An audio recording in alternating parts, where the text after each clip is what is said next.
Good afternoon and welcome to Tea and Chat. My name's Philip and I'm part of the team at Salisbury Library, and this month we're having a couple of Tea and Chat sessions. We've got a Christmas theme.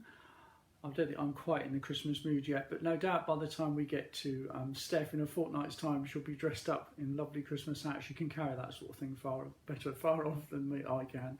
But we've got a Christmas wintry theme today, and we've got some poems that have been chosen or suggested by some of our wonderful volunteers who work in libraries and assist libraries all over the county. So we'll be reading out some of their suggestions. I've got a book suggestion for you and a Christmas music lyric suggestion for you as well. So we'll start off with a few poems, and the first poem we've got has been recommended by two volunteers, Gail at Devises, who helps out at Devises, so thank you very much, Gail, for your help there, and Rosemary at Salisbury. Both of them do a grand job assisting alongside the staff at those two libraries, and they have both suggested The Oxen by Thomas Hardy. So we'll start off with that one. Christmas Eve and 12 the clock. Now they're all on their knees, an elder said, as we sat in a flock by the embers in hearthside ease. We pictured the meek, mild creatures where they dwelt in their strawy pen, nor did it occur to one of us there to doubt they were kneeling then. So fair a fancy few would weave in these years, yet I feel if someone said on Christmas Eve, "Come, see the oxen kneel in the lonely barton by yonder coombe our childhood used to know," I should go with him in the gloom, hoping it might be so. I think that's a lovely poem. I first read that poem when I was at school, and it conveys the hope about Christmas, and you hope there's a lovely in a stable somewhere with the oxen. I think that's a beautiful poem. We'll stick with Thomas Hardy. We've got another poem here, Snow in the Suburbs. At the weather forecast, we might have some snow coming soon, so this might be appropriate. So this is Snow in the Suburbs by Thomas Hardy. Every branch big with it, bent every twig with it, every fork like a white web foot, every street and pavement mute. Some flakes have lost their way and grope back upward when, meeting those meandering down, they turn and descend again. The palings are glued together like a wall, and there is no waft of wind with their fleecy fall. A sparrow enters the tree, whereon immediately a snow lump thrice his own slight size descends on him and showers his head and eyes, and overturns him, and near inerns him, and lights on the nether twig, when its brush starts off a volley of other lodging lumps with a rush. The steps are a blanched slope, up which, with feeble hope, a black cat comes, wide-eyed and thin, and we take him in. Once again, the theme of hope coming through there, and someone being very nice to the cat at the end of the poem. So two lovely Thomas Hardy poems there, and thank you to Gail from Devises and Rosemary from Salisbury for suggesting those poems. Now the next poem is been suggested by Judith, who is a volunteer at Salisbury, and she helps out with the memory group along with Dickie, who's got a poem coming later on, and Dickie and Judith do a great job with the memory group doing readings at Salisbury Library in normal times when we're open. And she suggested John Clare, The Old Year. The old year's gone away to nothingness and night. We cannot find him all the day, nor hear him in the night. He left no footstep, mark or place, in either shade or sun. The last year he'd a neighbour's face, in this he's known by none. All nothing everywhere, mists we on morning see, have more of substance when they're here, and more of form than he. He was a friend by every fire, in every cot and hall, a guest to every heart's desire, and now he's naught at all. Old papers thrown away, old garments cast aside, the talk of yesterday are things identified. but time once torn away, no voices can recall. The eve of New Year's Day left the old year lost to all. So that was the Old Year by John Clare, and that was suggested by one of our volunteers at Salisbury, Judith. Now, as you know, when we have tea and chat, we have our tea and we have our biscuits. And today I've got ginger nut. I'm very fond of ginger nuts.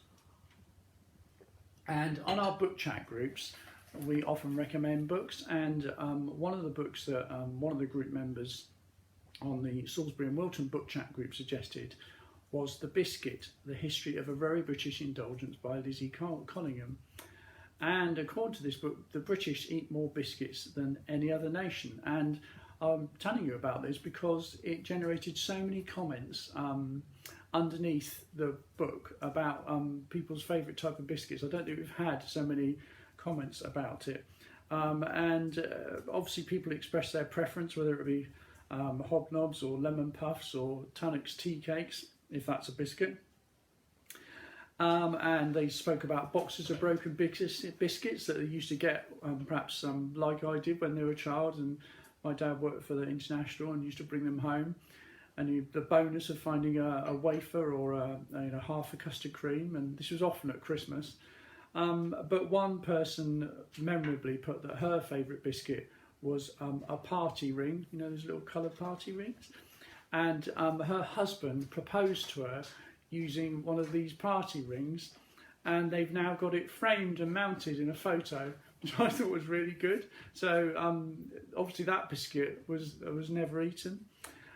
So we had a great debate about this, and that's on the Salisbury and Wilton Library book chat group. And the book is called The Biscuit, The History of a Very British Indulgence by Lizzie Collingham. Now, there's one person in this house who likes biscuits a lot, and he's now a teenager. But I've got a poem that he wrote when he was about 7. And as you can see, it's got lots of leaves on it. And this is the poem Tom wrote, and I thought I'd share it with you. It's not bad, it's pretty good. So it's called The Autumn Poem. In autumn, when it's getting cold, leaves on the trees turn red and gold. Harvest time and bonfires, hot potatoes and apple pie. Shooting rockets on bonfire night sometimes give you quite a fright. Animals start to hibernate in cosy dens of leaves and twigs. Leaves fall gracefully from the trees, branches left empty and bare. I like to stamp my feet through the crinkly, crisp and crunchy leaves. The days get shorter and we get colder. And that's by Tom, age 7. So we like that poem. It's in our kitchen. A couple of styles in it, but we quite like it. Okay, so our next poem is by Lord Alfred Tennyson, I should say, sorry. And this has been suggested by Siobhan, who's also a volunteer at Salisbury. And this section is Ring Out the Wild Vows. And of course, with Tennyson's poem, which is in memoriam to his friend Arthur Hallam, there's plenty in there, something for everyone, I think, at some point within this very long series of poems. So this is Ring Out Wild Boughs. Ring out wild boughs to the wild sky, the flying cloud, the frosty light, the year is dying in the night. Ring out wild boughs and let him die. Ring out the old, ring in the new, ring happy boughs across the snow. The year is going, let him go. Ring out the false, ring in the true. Ring out the grief that saps the mind, for those that here we see no more. Ring out the feud of rich and poor, bring in redress to all mankind. Ring out a slowly dying cause and ancient forms of party strife. Ring in the nobler modes of life, with sweeter manners, purer laws. Ring out the want, the care, the sin, the faithless coldness of the times. Ring out my mournful rhymes, but ring the fuller minstrel in. Ring out false pride in place and blood, the civic slander and the spite. Ring in the love of truth and right, ring in the common love of good. Ring out old shapes of foul disease, ring out the knowing lust of gold. Ring out the 1,000 wars of old, ring in the 1,000 years of peace. Ring in the valiant man and free, the larger heart, the kindlier hand. Ring out the darkness of the land, ring in the Christ that is to be. So that was In Memoriam, part of In Memoriam by Lord Alfred Tennyson, and that's a nice uplifting poem, I think, in lots of ways.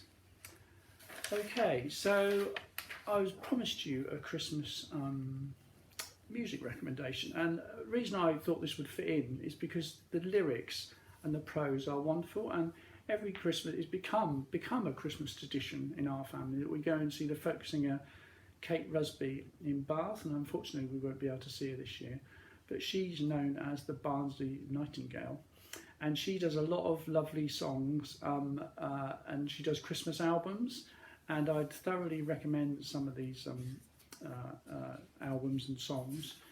And she does versions of Deck the Halls and Hark Hark, but she also writes her own songs. And one of the songs she writes is about the ivy and the holly. I recommend you try and listen to this track because she mentions about basically how useless the holly and the ivy are for us in terms of being in the wood. They're very good for wildlife, but for us, about the fact that berries are no good in jams and they're horrible in gin. And the holly has a flower, but it's not really worth a mention. And the wood's no good for burning. And basically, it's how useless the plants are to us. But it's quite humorous and it's quite funny. And she even manages to make a line rhyme with variegated. So I would recommend trying Kate Rusby's Christmas songs because the lyrics, never mind the tunes and the beautiful singing, the lyrics are lovely. And they really evoke a spirit of Christmas. So that's Kate Rusby, and the album's called Angels and Men. Okay, so our next poem is House Beautiful, and this is by R.L. Stevenson, Robert Louis Stevenson. And this was recommended by Anna, who is our volunteer coordinator at Wilton, and across the county we have a group of people who do a fantastic role for us. They organise all the timetables and look after the volunteers at our smaller libraries, places like Wilton and Downton, Netheravon, places like that, Durrington. And Anna does this role at Wilton, and she has recommended this poem, The House Beautiful by R.L. Stevenson. A naked house, a naked moor, a shivering pool before the door, a garden bare of flowers and fruit, and poplars at the garden foot. Such is the place that I live in, bleak without and bare within. Yet shall your ragged moors receive the incorrigible pomp of eve, and the cold glories of the dawn behind your shivering trees be drawn. And when the wind from place to place doth the unmoored cloud galleons chase, your garden blooms and gleams again with leaping sun and glancing rain. Here shall the wizard moon ascend, the heavens in the crimson end, or day's declining splendour here, the army of the stars appear. The neighbour hollows dry or wet, spring shall with tender flowers beset, and oft the morning muser see, larks rising from the broomy lea. And every fairy wheel and thread of cobweb dew de-diamonded, when daisies go shall winter time silver the simple grass with rime. Autumnal frosts enchant the pool, and make the cart ruts beautiful. And when snow bright the moor expands, how shall your children clap their hands, to make this earth our heritage, a cheerful and changeful page, God's intricate and bright device of days and seasons doth suffice. And that's R.L. Stevenson, Robert Louis Stevenson, and The House Beautiful. And that was recommended by Anna, who's one of the who's a volunteer coordinator at Wilton Library. So thank you very much, Anna, for that one. Good choice. Okie dokie. So I mentioned Dickie earlier, and he does a great job looking after the memory group, which met at Salisbury Library before we shut, and that is a group who meet together every week on a Thursday, and it's for people who perhaps are suffering from memory loss, and it's for them and their carers, and they come along and read prose and poetry. So the group itself is quite good at choosing lots of poems and poetry. We miss them very much, especially this time of year, because we normally have a Christmas get-together, and Dickie and Judith run it and do a great job. But Dickie has suggested The Darkling Thrush by Thomas Hardy. So we'll try that.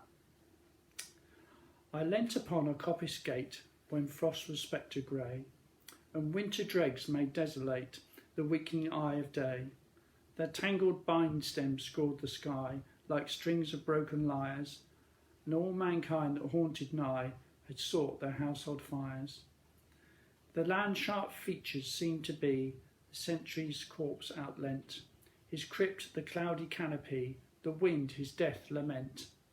The ancient pulse of German birth was shrunken hard and dry, and every spirit upon earth seemed fervorless as I.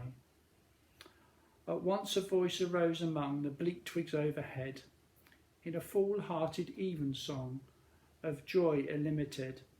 An aged thrush, frail, gaunt and small, in blast-beruffled plume, had chosen thus to fling his soul upon the growing gloom. So little cause for carolings of such ecstatic sound was written on terrestrial things, afar or nigh around, that I could think there trembled through his happy good-night air some blessed hope whereof he knew, and I was unaware. That was The Darkling Thrush by Thomas Hardy, and that was written on New Year's Eve 1900. And again, good theme of Thomas Hardy, the hope coming through there at the end. A lot of people, when we talked about Thomas Hardy at the book clubs, have said that they actually prefer his poetry to his novels, and they are very good, I feel. So that was Darkling Thrush by Hardy, and that was suggested by Dickie, who's a volunteer at Salisbury. So our penultimate poem is suggested by Rosemary, who's a volunteer at Salisbury. And Rosemary helps out in the children's library when we have activities on a Thursday morning. We have a great time. So we miss seeing Rosemary very much, but she has suggested this poem, and it's The Christmas Robin by Robert Graves. The snows of February had buried Christmas, deep in the woods where grew self-seeded the fir trees of a Christmas yet unknown, without a candle or a strand of tinsel. Nevertheless, when hand in hand, plodding between the frozen ruts, we lovers paused, and Christmas trees cried suddenly together, Christmas was there again, as in December. We velveted our love with fantasy down a long vista row of Christmas trees, whose coloured candles slowly guttered down as grandchildren came trooping round our knees. But he knew better, did the Christmas robin, the murderous robin with his breast aglow, and legs apart in a spade handle perched, he prophesied more snow and worse than snow. You can picture there, can't you, the robin sat on the spade, looking a bit aggressive, looking for another robin. That's what happens normally, doesn't it, this time of year? So that was The Christmas Robin by Robert Graves, and that was suggested by Rosemary, who's another one of our fantastic volunteers at Salisbury. Okay, so I thought we would finish with a poem that's not necessarily related to Christmas, but it's good fun, and we've read it before, and it has been suggested by another one of our volunteers. This was suggested by Sue Adams, who helps out with the home library service at Melksham. That's where people go and deliver books to people who can't get to the library, and they do a great role helping us out with that, especially at times like this. And the poem she suggested is The Owl and the Pussycat by Edward Lear. The owl and the pussycat went to sea in a beautiful pea-green boat. They took some honey and plenty of money wrapped up in a £5 note. The owl looked up to the stars above and sang to a small guitar. Oh lovely pussy, oh pussy my love, what a beautiful pussy you are, you are. You are, what a beautiful pussy you are. Pussy said to Owl, you elegant fowl, how charmingly sweet you sing. Oh, let us be married, too long we have tarried, but what shall we do for a ring? They sailed away for a year and a day to the land where the bong tree grows. And there in a wood a piggy wig stood, with a ring at the end of his nose, with a ring at the end of his nose. Dear pig, are you willing to sell for 1 shilling your ring? Said the piggy, I will. So they took it away and were married next day by the turkey who lives on the hill. They dined on mince and slices of quince, which they ate with a runcible spoon. And hand in hand on the edge of the sand, they danced by the light of the moon. They danced by the light of the moon. And that was obviously, of course, The Owl and the Pussycat by Edward Lear, and that was suggested by Sue, who's an HLS Home Library Service volunteer at Melsham. So thank you very much, Sue, for that suggestion. Okay, well, I hope you've enjoyed all the poems this afternoon, which were kindly selected by volunteers across the county. We've got some more selections. We've been thrilled by the number of selections we've had from the volunteers across the county, and Steph will be back in a fortnight's time on the 15th on the Melsham Library webpage. And right in the run-up to Christmas, Basil will be back on the Trowbridge Library webpage on the 22nd. So plenty more Christmas poetry and prose for you to enjoy. And we maybe even get some snow before then. So in the meantime, I wish to wish you a happy evening, and thank you for joining me this afternoon. Take care. Bye.